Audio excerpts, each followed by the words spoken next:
Welcome to Manifest This, Believer versus Skeptic. I'm Sharon, your resident skeptic who asks all the tough questions. And with me is Jennifer Neal, our manifesting maestro. Whether you're rolling your eyes or raising your vibration, we dive into all things manifestation, mindset, and energy from every side. Hit subscribe, settle in, and get ready for spirited debates, surprising experiments, and laughter on the journey to creating a life you love. Welcome to Manifest This, Believer versus Skeptic. I'm Sharon, the skeptic, and with me is the quantum leaping queen herself, Jennifer. Jen, we're going to talk about quantum leaping today, which honestly reminds me of that show, I guess it was in the 80s or the 90s, called Quantum Leap. So tell us how what we're going to talk about today is different from that show. I can't remember that show. Just remind me. What was it? Uh, what was that guy's name? Bacco? Scott Bacco? Oh, yeah, the guy from Fonzie? No, that's Scott Baio. Oh, Hey, let me you can tell find how it. old we are. He eventually played I think Captain Kirk on Enterprise. So Quantum Leap, the show. I'm gonna have to do some editing. That's It okay. was it was in 1989, Yeah, and 30 years have passed since Dr. Sam Beckett. Okay, we need to start this again, but I'll just give you the little bit. Restarted the Quantum Leap project with a new team trying to recreate an accelerator to retrieve Beckett from the past. It was just called Quantum. accelerator. Hold Okay. on. Let Okay. me Like where this is going. Accelerator. let's see if we can find Quantum, because there's been a new one, but I want to find out IMDb. We're just recording. I'm going to just, fix all this. That's fine. So Dr. Sam Beckett finds himself trapped in time and travels through different periods of the past to help alter different people's futures for the better. Scott Bakula was the Mhm. guy who played Dr. Beckett. Okay. Okay, Do you got want it. me to start Let's this go. again? Nope, I do not. Well, No, listen, no, no, I no. will. It'll be Oh, easier for me to edit. Okay. okay, that's fine. Yeah, you go Okay. then. Okay. So, um, welcome to Manifest This, Believer versus Skeptic. I'm Sharon, your friendly skeptic, and I am with Jen, who's your friendly believer. And today we're going to talk about quantum leaping. Now, I have to say, Jen, when I think of quantum leaping, I think of that old show in the late 1980s with Scott Bakula called Quantum Leap, where he goes back and forth into the past and sort of changes the future a bit. How is that different from quantum leaping in your perspective? Ding, ding, ding, ding, ding. It's exactly the same thing. And I will take the No. title, thank you very much, as Queen Quantum Leaper. Um, but I will say I'm getting better and better and better at it now because I really understand it now. And so I would hope my aim is I hope to help you guys understand what quantum leaping is and how available it is to you in everything you want in your life. So, Okay, we got to start with what the heck is quantum leaping? okay, so we're diving into this idea of quantum leaping, and we're going to break this down. But basically, what it is we've talked about this for months. It is the same thing that Neville Goddard talks about. Everybody's writing their version of it. I'm going to write my version of it in my book. It's this idea that the thing that you want so badly, whether it's a new career or a new love, or a baby, or to get out of debt, or to win the lottery, or millions, or to have a relationship work out, but whatever it is, the version of you who there is a version of you that already has this thing you want, and it is on your timeline, right? So nobody can see what I'm doing right now, but I'm looking at my arm like it's a timeline. And if I'm here at my fingertip and the thing I want is at my elbow, the whole idea is, do I have to wait 20 years to get to my elbow? No, you do not. And so the whole idea here is the quantum leap is the acceleration process that you have control over to get you there faster. Okay?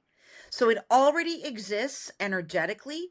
It already exists. You wouldn't want it. It wouldn't even be in your mind or your heart if you didn't Okay. already have it energetically on your timeline. So you don't have to crawl there. You can shift into the frequency of having that thing. I'm pointing to my elbow right now. And then you align your actions, and you can do that right now. Okay, I can almost hear listeners rolling their eyes because already exists energetically sounds like a really great Instagram caption. But in real life, people are like, I've got rent due on Friday. Where's my quantum leap? So here's the key. It's not about skipping reality because your rent is due, but it's about shifting your internal state first. And the actions you take, the literal actions you take, will carry you towards that thing either faster or slower. The opportunities you notice will change. So here's how I'm going to explain it. And Esther Hicks, again, I'm going to talk about Esther Hicks. She does a really good job of talking about the minute you want something, let's call it rent. Okay. The minute you say or I would like rent, it's like a speech bubble. It's like this bubble, and you guys can't see me, but it's floating above your head. Esther would say it's in the vortex. It already exists. The rent money is right here. It already exists. Okay. Okay. You have a choice. You can either worry about it, wonder where it is, in other words, live in lack, or you can decide, and that's going to push it further and further and further away because the universe says she doesn't think she has it. So I'm going to show her that she doesn't have it. But Okay. if I believe, here's where quantum leaping happens. It starts in the mind, right? If I believe that anything can happen to me today, there are a myriad of possibilities that could happen to me today that will enable me to be able to make that deadline. It's just a moment away. It's just an opportunity away. It's just a thought bubble away. It's coming. It's here. I'll make it. No problem. The provider of all things wants good things for me. If I start to think that way, it's going to come closer and closer and closer. And you won't believe the ways it can drop into your lap. Somebody Okay. owed you money you forgot about, right? Or you win the lottery. That one's pretty unlikely because you have so much resistance around that. But let me give you another example, if I may. Yeah. What I mean, I think you give some really good concrete examples. So let's do a quantum leap that isn't like kind of woo woo words, but something that has actually been experienced. Okay, let's talk about this podcast. Okay. But we've already done that, Jen. I know we have, but it is always relevant. Let's talk about this podcast. When Okay. I, in my head, wanted a podcast, it was in the forecast. I wanted it again. We talked about this. I didn't know what topic was going to be. I didn't know what it was going to look like. And then you came to me about a year ago and said, I think we should do a podcast. And I think it should be about this topic. And I just happened to have spent my entire life devoted to this topic. But you brought it to me. Right. I held the vision of wanting the podcast.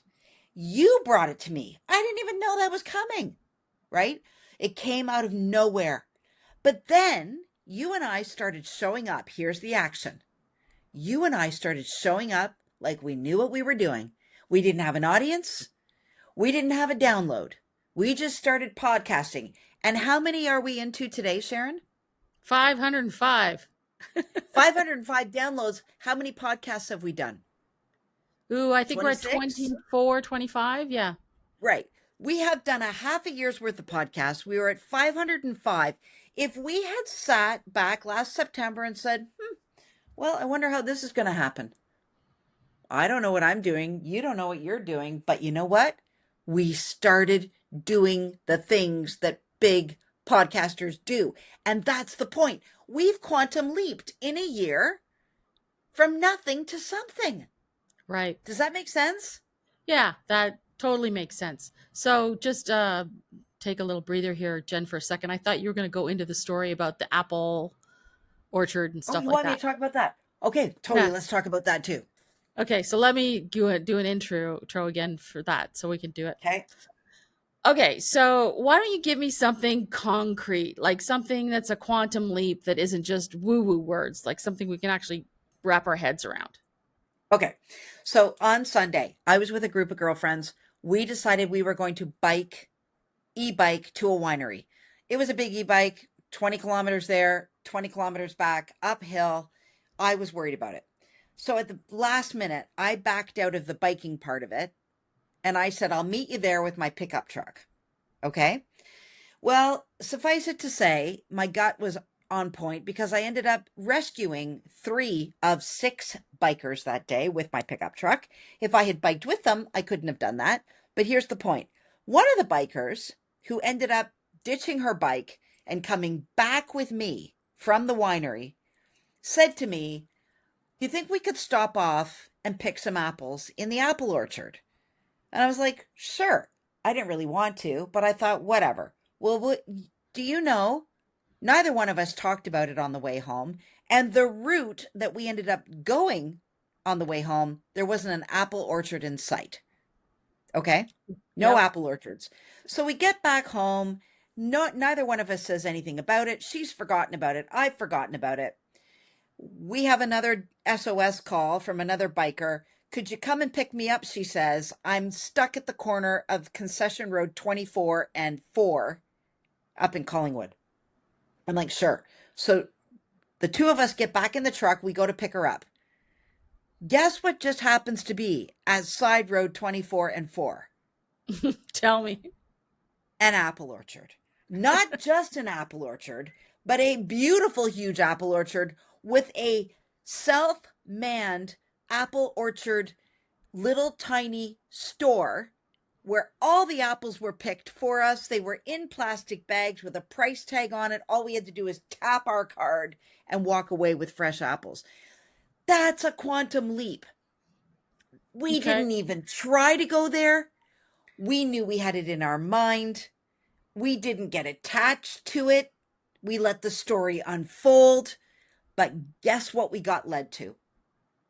It sounds a little bit to me like the whole idea around sliding doors. Like you're walking along in life and all of a sudden this door opens and you make a choice to go through it or not go through it. And then those choices seem to go from one sliding door to another sliding door. And you couldn't predict those doors on your path. No, what I don't like about that analogy is that sometimes, like, did you miss the subway? In that movie, Gwyneth Paltrow, she misses her subway. The doors close right in front of her. And the guy that she inevitably meets was on that subway car. And she has to go through a whole sad story. She ends up meeting him in the end. What I'm suggesting is, and it still worked out. So Right. maybe this is in line. My point is, if you know in your head that you want the love of your life, somehow you won't miss those doors. They will Okay. just open. The opportunities will show up. And that's what ended up happening in that. It's a great movie, by the way. I love that movie. It is about everything you wanting in your life coming true in the funniest and the most odd of ways. I think it's kind of funny oftentimes when you talk to people about how they met the love of their life, for example, that there seems to often be this really weird confluence of events that happens that seem to have been difficulties overcome, or you wouldn't believe this, etc., etc. Or, uh, I mean, I know when I met my partner, the stuff that we realized was that we were both kids traveling as unaccompanied minors, uh, me from Canada to Malta through Heathrow, him from South Africa to Toronto through Heathrow, and looking at the timelines and going, we were in that place at the same time. but we never met. And you start to hear those types of stories. Is there elements of that in terms of quantum leaping as well? Yeah, for sure. And I mean, my love story is very, very much a quantum leap. I had been single for 5 years after divorce. I had done all the things everyone that's single does, online dated, blah, blah, blah. And I had written a list. That's the important part. I'd written a list of all the things I wanted in a partner and I'd put it away. And when I finally had given up trying to figure this out on my own, like doing the online dating is me actively trying to find the person, when I had finally given that up and said, you know what? I'm good. I love my life. I love my home. I don't need anybody to complete it. Almost the day I had made that mental shift was the day I got a call from my girlfriend saying, I got someone I think you should meet.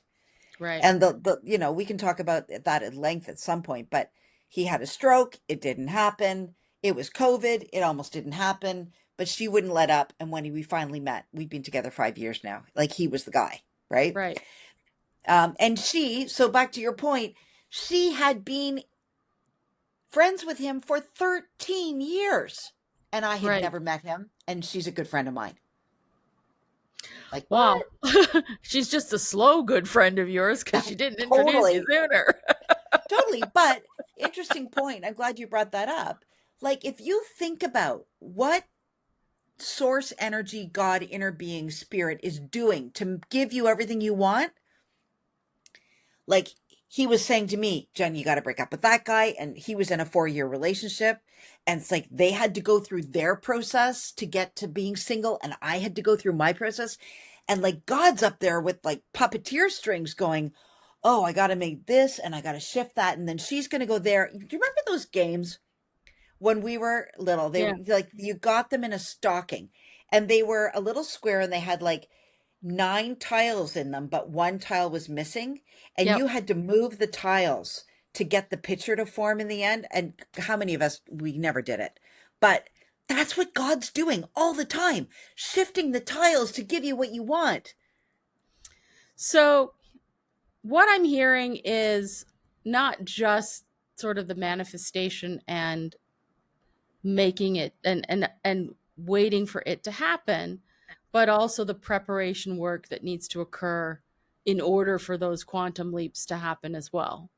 Yeah, but we can help those preparation steps. So quantum leaping would be one day I'm desperate, single, dying, thinking I'm never going to find the love of my life. The next day, I've decided to shift my perspective and go, you know what? I'm going to go buy some new sheets for myself today because that guy's coming. And if he's going to have a sleepover with me, if you're a consenting adult over 18, if he's going to have a sleepover with me, I want to have nice, fresh sheets. So I'm going to go to the Bay, which doesn't exist anymore, too badly, in Canada. They had the best sheets.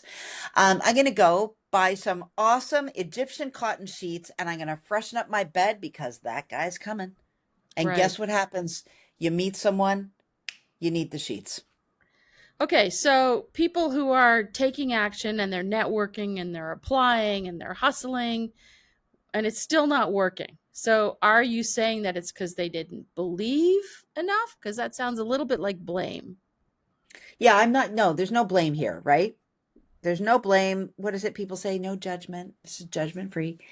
It's about alignment. So if you're taking desperate action, like I've got to change my bed, that desperate action is I've got to go on that date and I'm sweating and I didn't really want to go on it. And I've got to get on Tinder because that's what they said I had to do. If the hustle grind is there, Yep. that is just going to push it away because there's a need of desperation, which again means lack. If, however, though, you are taking aligned action, like you are feeling, instead of pumping out 1,000 resumes to nobody and no one, but you felt like you did something because you sent out 1,000 versus really tuning in and going, you know what? I'm really good at sales. I could sell the leg off of a chair. I'm going to start looking for sales opportunities and I'm going to start honing in on the ones that are with organizations that I can get behind.